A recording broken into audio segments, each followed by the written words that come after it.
రాష్ట్రంలో నిరుద్యోగుల గురించి మాట్లాడే అర్హత బీఆర్ఎస్ కు లేదని మండిపడ్డారు కాంగ్రెస్ లీడర్లు. 10 ఏళ్లు అధికారంలో ఉండి ఒక్క ప్రభుత్వ ఉద్యోగం ఇవ్వలేదని ఫైర్ అయ్యారు. అటు పార్టీ ఫిరాయింపుల సంస్కృతిని ప్రోత్సహించిందే కేసీఆర్ అని విమర్శించారు. నిన్న రాత్రి సీఎం రేవంత్ సమక్షంలో 6 ఎమ్మెల్సీలు కాంగ్రెస్ పార్టీలో చేరారు.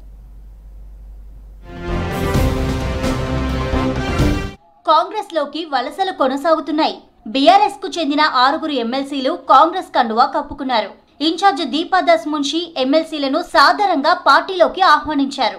హైదరాబాద్ జూబ్లీ హిల్స్ లోని సీఎం రేవంత్ నివాసంలో బీఆర్ఎస్ ఎమ్మెల్సీలు దండే విఠల్, భానుప్రసాద్, బసవరాజు సారయ్య, ప్రభాకర్ రావు, బుగ్గారపు దయానంద్, ఎగ్గె మల్లేశం కాంగ్రెస్ కండువా కప్పుకున్నారు. రాష్ట్ర శాసన మండలిలో 6 ఎమ్మెల్సీల చేరికతో కాంగ్రెస్ కు బలం 12కు పెరిగింది.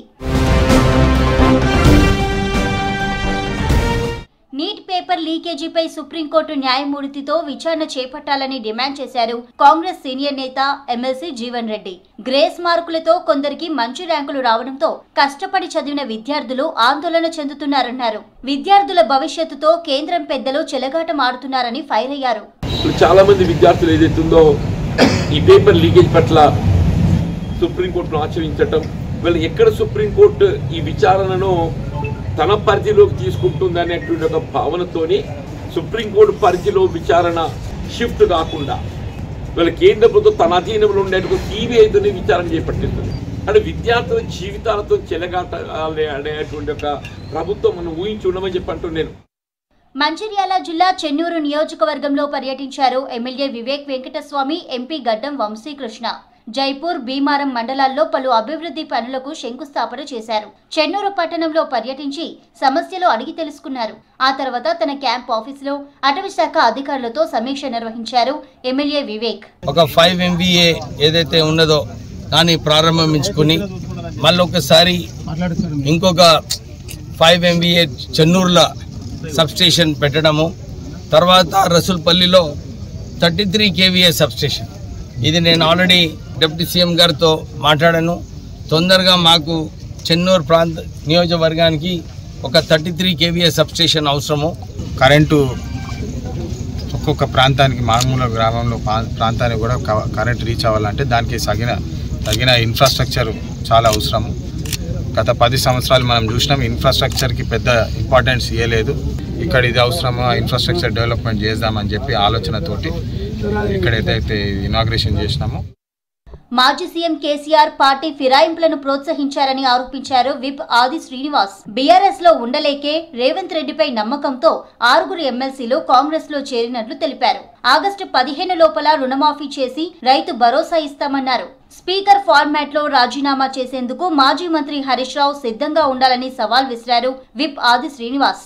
ఊహల్లో భ్రమల మధ్యన ఇంకా కేసీఆర్ ఉన్నట్టుగా కనిపిస్తుంది తప్ప అసలు తెలంగాణలో ఓడగొట్టింది రైతులు కాదా? ఒకసారి ఎందుకు ఆత్మావలోకం చేసుకోలేకపోతున్నారని అడుగుతున్నాం. 12 పైసలు అన్నారంటారు, అది కూడా ఈ విధంగా మీరు ఇచ్చింది అసలు మిత్తికే వెళ్ళిపోయినటువంటి మీ పరిస్థితి.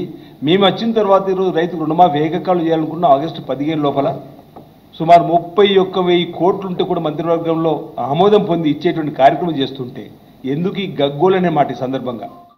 పెద్దపల్లి జిల్లా రామగుండం మున్సిపల్ కార్పొరేషన్ లో ఎమ్మెల్యే మక్కాన్ సింగ్ రాజ్ ఠాకూర్ బస్తీబాట కార్యక్రమాన్ని చేపట్టారు. రామగుండంకు పూర్వ వైభవం తీసుకువచ్చేందుకు ప్రత్యేక నిధులతో అభివృద్ధి కార్యక్రమాలు చేపడుతున్నామన్నారు MLA Raj Thakur. Drainage water కానివ్వండి, మరి ఇతర దాంతో ఇబ్బంది పడుతున్న చేసే కార్యక్రమానికి శ్రీకారం చుట్టాం. దానికి సంబంధించి అన్ని విభాగాలు, కార్పొరేషన్, అదే సింగరేణి, ఎన్టీపీసీ, దాంతోపాటు RSL, ఈ మూడింటికి అనుసంధానమైనటువంటి ఒక నగరం మన నగరం. మరి అందరినీ కూడా అలాట్ చేస్తూ వారి యొక్క సంబంధించిన కాలనీస్ వాళ్ళు, కార్పొరేషన్ సంబంధించిన వాళ్ళు కార్పొరేషన్ దశల వారీగా ఇమ్మీడియట్గా చేసే పనులు చేస్తూ వస్తా ఉన్నాం. తెలంగాణ సెంటిమెంట్ పేరుతో బీఆర్ఎస్ నేతలు అక్రమాలకు పాల్పడ్డారని ఆరోపించారు వరంగల్ పశ్చిమ ఎమ్మెల్యే నాయిని రాజేందర్ రెడ్డి. సుప్రీంకోర్టు నిబంధనలకు విరుద్ధంగా పార్క్ స్థలాన్ని కబ్జా చేసి అనుమతులు లేకుండానే హనుమకొండలో బీఆర్ఎస్ పార్టీ కార్యాలయం నిర్మించారని ఆరోపించారు నాయిని రాజేందర్.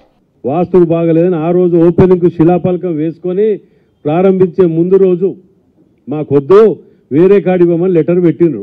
మరి లెటర్ పెట్టినప్పుడు ప్రాసెస్ కంప్లీట్ చేసుకోవాలి కదా, లెటర్ పెట్టి వదిలేస్తే అయిపోతుందా? అక్కడ వదిలిపెట్టేసి వచ్చి క్యాంప్ ఆఫీస్ పక్కకు డైరెక్ట్ కబ్జా పెట్టుకొని ఆక్యుపై చేసుకున్నారు.